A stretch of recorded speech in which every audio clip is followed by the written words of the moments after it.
Daqui exatamente a 30 segundos vai começar o show de mentiras. Ao contrário deles, minha arma é a verdade. Ele era uma figura quase folclórica. Ele era um cara meio histriônico, que tinha uns métodos meio estranhos de propaganda e tal. E ele tem voltado um pouco porque a extrema-direita voltou a ser organizada e tá reabilitando ele. Eu acho ele um brasileiro que merecia ser revisto como uma pessoa muito respeitável. Ele era físico também, né? Ele era estudioso compulsivo, era um intelectual monstruoso, era um cara extremamente inteligente e tal, e pitoresco. Eu quero crer que para dirigir um país é fundamental que se tenha preparo. Pelo que ouço e leio do senhor e quando o senhor se pronuncia, eu percebo que o nível de escolaridade do senhor é mínimo. O Enéas é louco e tal, depois você foi ver e falou, putz, esse cara não vinha, quem dera se a gente tivesse eleito ele. A tese desse vídeo é de que o Enéas é fascista. Tá com preguiça? Só assiste esse vídeo aqui, tá? Não é fundamental que se tenha nível de escolaridade? Eu pergunto como resolver, por exemplo, questão energética. Eu não ouvi em nenhum pronunciamento dos senhores candidatos à presidência da República. Cara, mano, não é à toa, cara. Não é à toa que o nego chamava ele de maluco. O povo é burro, cara. Doutor Enéas foi literalmente pérolas jogadas aos porcos, cara.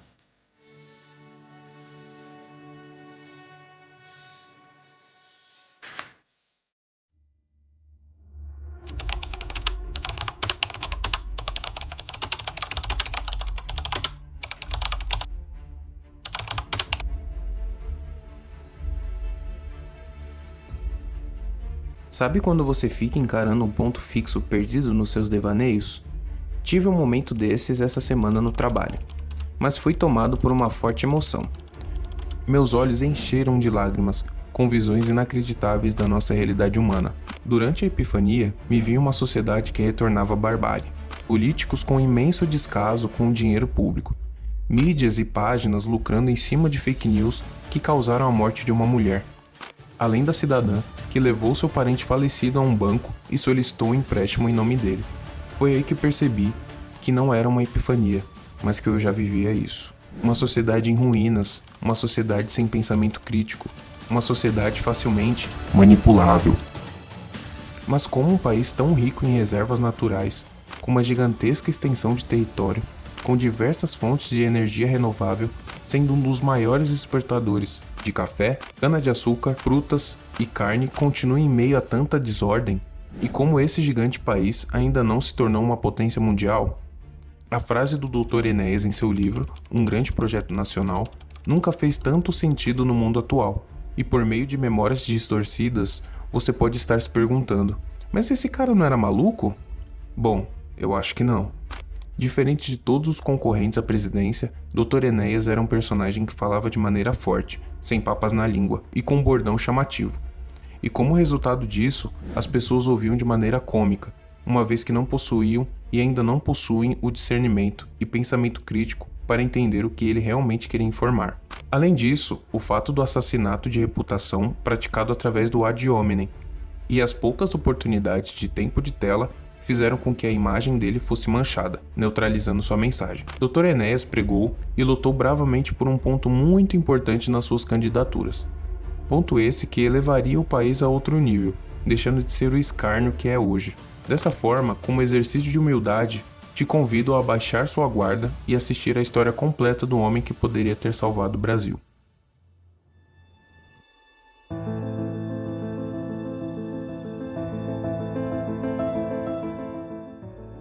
Enéas Ferreira Carneiro nasceu em 5 de novembro de 1938 em Rio Branco, no Acre. Mesmo sendo de uma família pobre, Enéas sempre se destacou no colégio com médias altíssimas. Em 1958, com apenas 20 anos, se formou em anestesiologia na Escola de Saúde do Exército. E após 2 anos, ingressou na Faculdade de Medicina do Rio de Janeiro e nos cursos de Matemática e Física. Aos 30 anos, Enéas já era formado em Medicina, Matemática e Física. Em 1975, finalizou seu mestrado em Cardiologia na Universidade do Rio de Janeiro, apresentando seu trabalho, que seria muito importante para a medicina em escala mundial, o eletrocardiograma, que acabou se tornando um livro. Nessa época, Enéas se interessava ainda mais com as questões políticas, tornando-se um entusiasta do socialismo científico. No entanto, deixou de ser socialista porque, quando o Estado toma conta dos meios de produção, a competição some. E satisfeitas as necessidades básicas, como habitação, a sociedade entra em letargia e não se desenvolve. Enéas era conhecido por seu amor exacerbado à pátria. Por vezes, seus posicionamentos políticos eram rotulados ao de extrema direita. Porém, o próprio Enéas afirmou que era contrário a isso, informando serem as duas faces da mesma moeda, definindo-se apenas como nacionalista.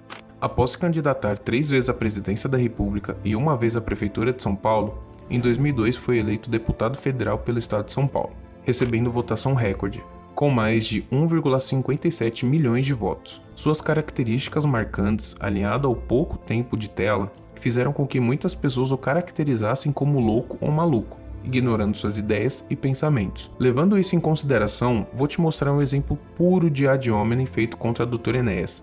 Ad hominem significa critique o mensageiro e neutralize a mensagem. Se liga nisso. Um cara que marcou muito a minha geração, porque ele era uma figura quase folclórica. Ele era um cara meio histriônico, que tinha uns métodos meio estranhos de propaganda e tal. E ele tem voltado um pouco porque a extrema-direita voltou a ser organizada e tá reabilitando ele. Histriônico? Você sabe o que significa isso? É um transtorno de personalidade que faz com que a pessoa use sua aparência física e aja de maneira indevidamente provocante ou sedutora para chamar a atenção. Você realmente acha que Enéas fazia isso? Sinceramente, eu não sei como faria para atrair a atenção da massa, com pouquíssimo tempo de tela, comparado aos demais participantes. Ele utilizava de jargões e frases de efeito para chamar a atenção, porém em nenhum discurso ou entrevista que deu, ele agiu de forma submissa para captar a atenção das pessoas, mas sim falando verdades que ninguém comentava na época. Por que eu escolhi esse vídeo aqui? Gente, se você não tá afim de assistir um vídeo longo, não tá com paciência, não tem saco pro Enéas, a tese desse vídeo é de que o Enéas é fascista. Tá com preguiça? Só assiste esse vídeo aqui, tá? Esse é o único vídeo que você precisa. Beleza? A imprensa podre que defende interesses escusos, antinacionais, chamou-me de nazista e fascista porque eu luto a favor da minha pátria, porque eu defendo a ordem, a disciplina, o respeito aos símbolos nacionais, as forças armadas, os valores cristãos que são universais, enfim, porque eu defendo tudo aquilo que a humanidade levou milênios para construir e que eles tentam agora desesperadamente destruir. É por isso que a imprensa me ataca, porque ela tem medo da verdade. Meu nome é Enéas. Posso encerrar a live? O que vocês acham, chat? Tá de bom tamanho ou vocês estão convencidos ainda? Imprensa podre, que defende interesses escusos e antinacionais. Engraçado que 34 páginas de fofoca, por puro interesse financeiro, fizeram uma mulher tirar a própria vida por conta de uma fake news. Você pode até falar, mas essas 34 páginas não são a imprensa. A partir do momento que você fornece informações para uma gigantesca base de seguidores, seguindo o modelo jornalístico, pode ser caracterizado como empresa de mídia ou imprensa. Quer mais um exemplo? Veja como essa notícia manipula a informação, fazendo com que o leitor entenda que Elon Musk e Bolsonaro possuem um complô referente a garimpos ilegais na Amazônia. E digo mais, defender a pátria, ordem e disciplina não é nada mais e nada menos que a nossa obrigação. Está cansado? Espera aí que tem mais um exemplo. Vamos ver um vídeo que é um grande clássico do Enéas aqui, que é esse aqui, ó. Enéas corrigindo placa na rua. Já viram esse clássico, gente? As placas, a dúvida continua. Qual é a formação? E agora, continuamos descendo a Avenida Nossa Senhora Copacabana, quase em frente ao Copacabana Palace. E a placa agora se apresenta terrível. Observem, 3 erros numa abreviatura que devia ser feita com uma letra só. O H está com letra maiúscula, existe a letra S e o ponto. O H não devia ser maiúsculo, não devia haver S, nem o ponto. 3 erros na abreviatura de uma letra só. Olha o absurdo. Lá na frente. Fala, Enéas. Estamos descendo a Avenida Princesa. É um vídeo de 22 minutos e 42 segundos só disso. Do cara andando na rua, corrigindo placa. Realmente, o herói da nação. Nenhum dos fatos proferidos por ele debatem a mensagem de Dr. Enéas. Apenas atacam a pessoa, mostrando a essência pura do ad hominem cometido por pessoas que contrariavam suas ideologias, evidenciando que no debate eles perderiam feio. Percebe que, claramente, é uma questão pessoal? Não eram contra as propostas, e sim contra a pessoa. Enéas estava muito à frente do seu tempo. com ideias relacionadas à energia fotovoltaica que contribuiria no mercado interno brasileiro, e que mostra que ele estava claramente preparado para abordar esse assunto, diferente dos demais candidatos. Eram ideias totalmente válidas e essenciais, que deveriam ser discutidas pelos políticos para fortalecer o crescimento e desenvolvimento do Brasil como uma nação gloriosa, e deixar de ser um país subdesenvolvido. Mas as pessoas mal sabiam que o futuro já havia sido escrito em um livro, um grande projeto nacional, que mostrava todo o conhecimento de Enéas e seu plano de governo, como também a gigantesca desordem do país que ainda perpetua. Analisando bem, assuntos abordados no livro de 1998, que mesmo antigo, ainda ocorrem nos dias atuais, mostram que um grande projeto nacional é uma obra totalmente atemporal, que aborda as grandes questões e problemas nacionais. Vejamos todas as grandes questões nacionais: a educação de base, saúde pública, violência urbana, criminalidade, distribuição de renda. Quem examinar as emendas apresentadas pelos parlamentares vai espantar-se, certamente, com a profusão de questões levantadas, em sua grande maioria refletindo apenas o interesse dos políticos em agradar somente grupos regionais. O livro mostra como seria todo o seu plano de governo, dando foco nas maiores questões e problemas da nossa nação, que dificilmente vejo políticos discutirem. Agora vamos nos aprofundar no ponto-chave que mudaria o rumo da sociedade brasileira.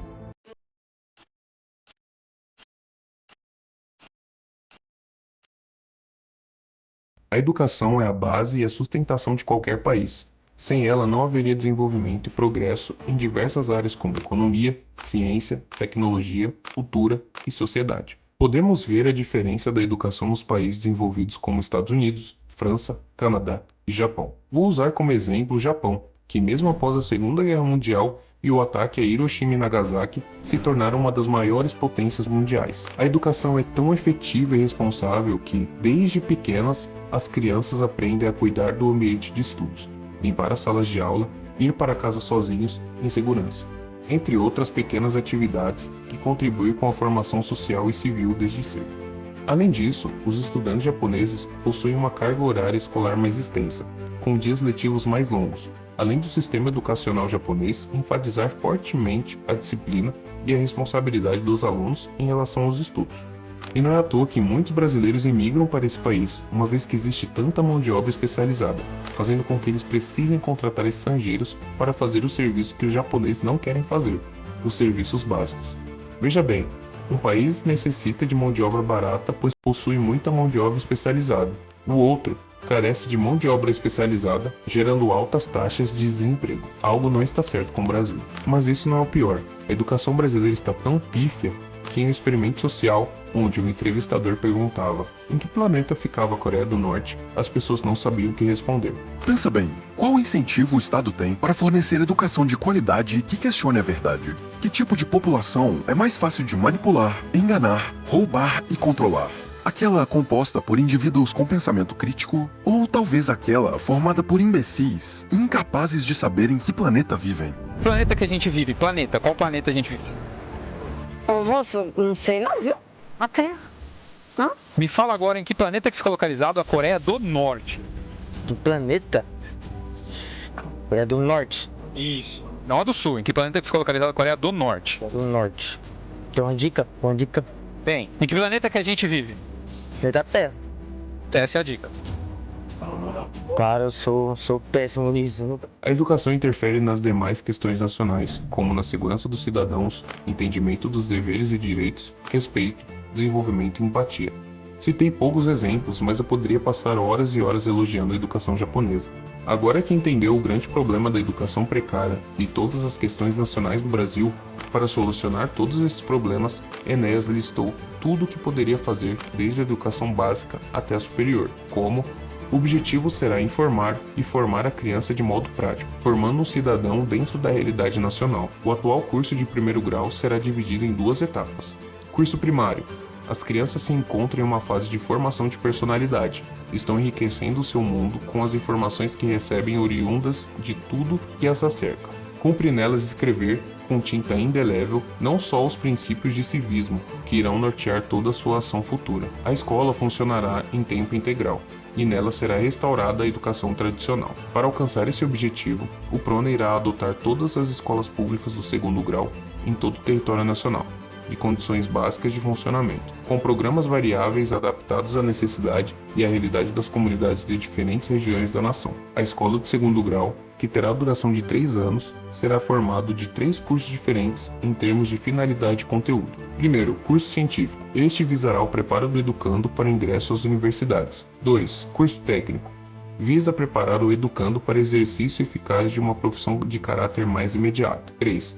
Curso normal. Visa a formação de professores para que possam lecionar em escolas primárias, assegurando-lhes um padrão de qualidade dentro das exigências de uma escola primária já discutidas anteriormente. A educação é o esteio da formação de toda uma sociedade. E uma sociedade jovem como a nossa, ela está entregue ao desamparo hoje. Educar não é só informar, educar é formar. Educar é criar valores. Educar é trazer para o interior do indivíduo aqueles conceitos que as gerações que o precedem podem transmitir-lhe.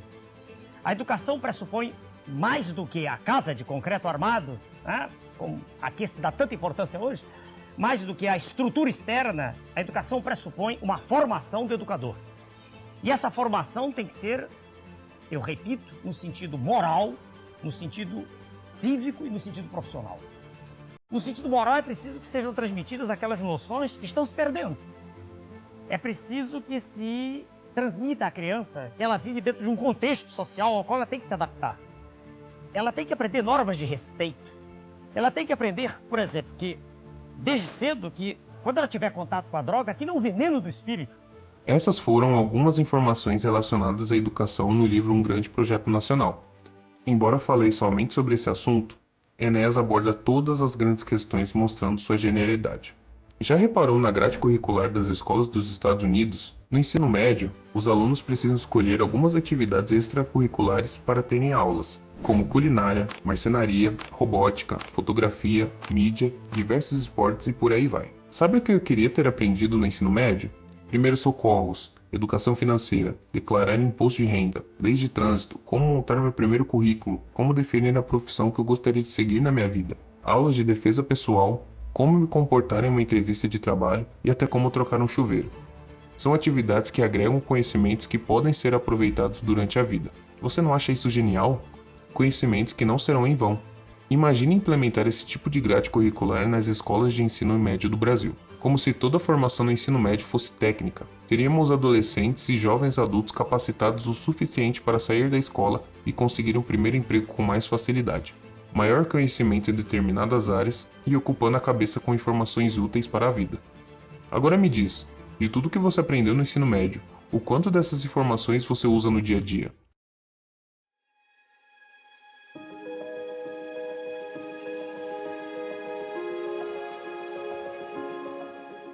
Apesar do seu jeito bruto e direto, a proposta de governo do Dr. Enéas era e ainda é impecável.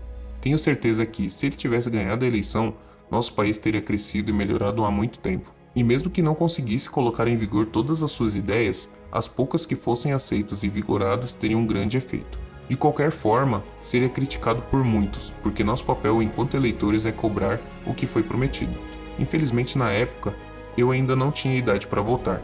Mas se tivesse, teria votado nele quantas vezes fossem necessárias e com a consciência limpa. Era o candidato mais preparado, com as melhores propostas que resolveriam questões nacionais que são problemáticas até hoje, diferente dos atuais candidatos que vivem no embate egocêntrico e não focados no que importa, o desenvolvimento do nosso país. Infelizmente, Dr. Enéas faleceu no dia 6 de maio de 2007, aos 68 anos devido a leucemia mieloide. Embora seu corpo tenha falecido, suas ideias permanecem até hoje, quase 20 anos após sua morte.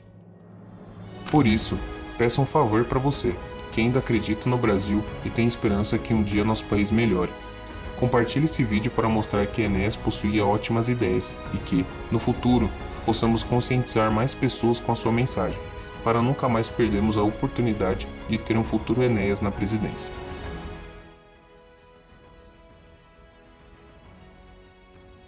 E para começar a estimular seu pensamento crítico, veja esse vídeo sobre todas as propagandas apelativas e desnecessárias do Burger King. Aqui é o Gabs, e que a verdade seja dita.